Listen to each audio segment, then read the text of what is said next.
79% of countries around the globe now have a more favorable view of China than the United States. But how is this even possible?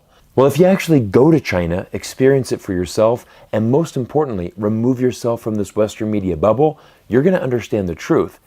Now, the first lesson I learned was how much the air quality in China has improved in just a few short years. And I have to be honest, this is one of the most remarkable transformations I've ever seen a country pull off. You see, when I first went to China in 2007, those were the early days and some of China's worst pollution times. I literally remember driving through Shanghai and not being able to see what color the traffic lights were because of how thick and how heavy the pollution was. But take a look at this video from Guangzhou. This is not AI, this is not Photoshop, this is simply a regular video shot on my iPhone this summer. Now you might be thinking, how could China pull something off like this? And the answer actually goes into a much bigger story, and it starts with one of China's greatest assets, and that is the government's 5-year plan. You see, every 5 years, the Chinese government lays out a series of goals and objectives the country will accomplish in the next 5 years.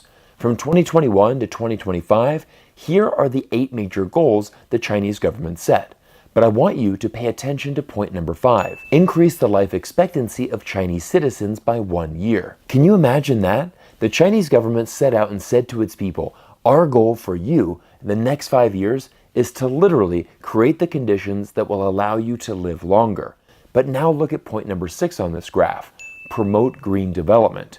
China is now the worldwide leader in renewable energy, and this has been a major reason the skies have cleared and pollution has been reduced. And I gotta be honest, as a US citizen, I find this incredibly transformational because I know that my government would never take things like this into consideration.